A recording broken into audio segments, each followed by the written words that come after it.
Good day, Bashar. Speak up and be bold. May I ask you, could you touch on and help with the fears, like with claustrophobia and these different Touch fears? on the fears, such as claustrophobia and so forth.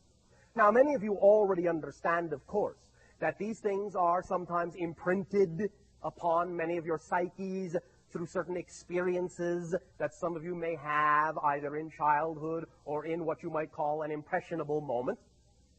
But nevertheless, it still all comes down to the idea that it is really an imprintation in the definitional belief system. All fears are a reaction to something you believe to be true. You don't have a feeling about anything if you don't first have a definition or a belief about that thing or that circumstance or that situation. So all fears, no matter how it exhibits itself, first of all, understand it is a reaction to a definition you have bought into. That is the impression that you bought into. It was a belief system or a definition that allows you to experience your reality in this particular emotional way.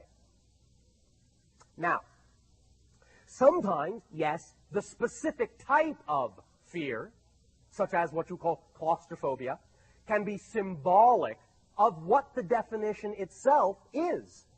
And therefore, the type of fear can actually help you get in touch with what the definition might be. For example, again, claustrophobia may be related to the idea of a definition that says that you cannot expand, that you are structured and held fast by limitation itself, that you are, in that sense, suffocating by the limiting beliefs that you have been spoon-fed or forced to buy into unknowingly.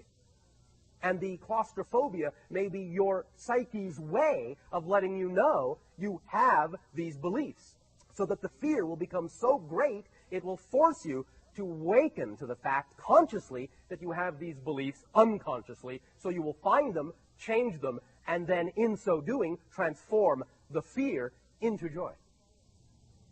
Do you follow? Oh, yes, that's fear, that's what fear is for.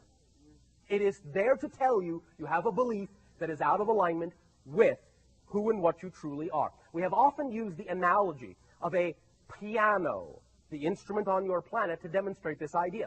If you are sitting down at a piano and you are playing a song, and all of a sudden you hit a sour key, a flat note, you do not usually run away from the piano screaming in terror and swear you will never play again. Usually you say, this is out of tune. I must tune that particular key. And this is what fear is. It is like a sour key, a flat key, an out-of-tune key. It must be tuned. What must be tuned? The definition must be tuned. You must find out what the definition is that allows you to experience the flat key, change the definition, which is the process of fine-tuning, and then bring it back into harmony with the rest of your keys. That's really all it is. And the specific type of fear can be, as we have said, a big clue as to what the definition is you may have bought into. So use your fear to serve you. And the more you understand that that's what fear can be used to do, the more excited and curious you will become about fear when you experience it, and the more quickly you will transform the fear into curiosity, imagination, and inspiration. We're not saying bury your fear. No, you ought to feel it. Invite it. Invite it to be as powerful as it possibly can be. Because when you are dealing with that magnitude of fear, you are dealing with core issues that when you use the fear that is connected to the core issue in this creative way will allow you to transform in very fast, very, very, very, very powerful ways. We call this the rubber band principle. And that simply means is that like a rubber band on your planet, the further back into the dark side you pull the rubber band, then once you do let go, the faster and farther it will snap into the light. So sometimes when you're feeling like you're dealing with great negative energies, that's a sign that you are ready to snap and transform it into great positive energies if you simply use it in that way. Feeling overwhelming negative energies is actually paradoxically a sign of your power to use the light. But because most of you have been taught the definition that feeling all that negativity means you're stuck in it, instead of being given the definition that feeling all that negativity means you're ready to bolt into the light, you often simply feel yourself stuck in the dark. But it's only because of the definition and the approach you use to it instead of realizing that you can use it in a positive way to propel yourself onto the other side. Make sense? Yes. Does that help you? Yes. Do you feel a little bit lighter? Yes. All right. Does that serve you then? Yes, that helps. And may I ask about what your opinion on mercury toxicity in the teeth is?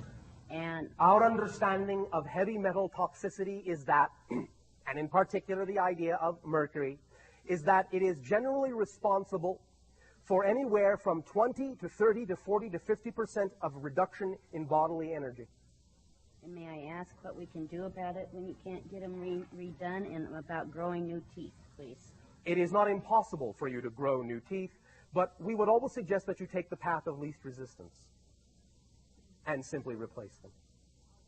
And understand that your reality can allow you to do this. It's not impossible to grow new ones, but most of you will find that your belief systems have a tough enough time dealing with what you consider to be relatively mundane ideas, rather than doing something that most of you, not all of you, most of you consider to be really hard. But the idea is that you must honor what beliefs you actually have. Follow the path of least resistance. For most of you, the path of least resistance in your beliefs would simply be to know that you can synchronistically attract into your life an individual who would be able to help you replace them easily, effortlessly, painlessly, quickly. You follow me? Yes, and may I ask what type of substance? I've talked to a woman scientist that feels that some of this that they do use and the glue that they use isn't good either. Again, most of you already know that when you introduce into your natural body substances that are, in your terms, relatively artificial and unnatural, do you not understand, of course, that more often than not there will usually be a detrimental effect? This is not mysterious. Mm-hmm. It's no more mysterious than that. So this is all about allowing yourself to get back as close as possible to your natural self. That's what it's about. Because many of these things that you have created in your atmosphere and in your environment are, in that sense, weighing you down and are not allowing you to avail yourself of many of these energy tools as strongly as you could. Now, yes, again, belief system can go a long way toward helping transform some of these things, but sometimes many of you try to force yourself to be more spiritual. I should be able to handle this energetically. But when, in all honesty, you actually understand that sometimes it really is representative of a more spiritual honesty by simply following the belief of least resistance and simply allowing yourself to follow a path that may seem relatively mundane or typical, but nevertheless is actually the easiest way to get the job done. You follow me? Yes. Does that help you then? In the meantime, is there... There is no in the meantime. Go and do what you can do as quickly as you can. Period. Thank you. Okay, thank you.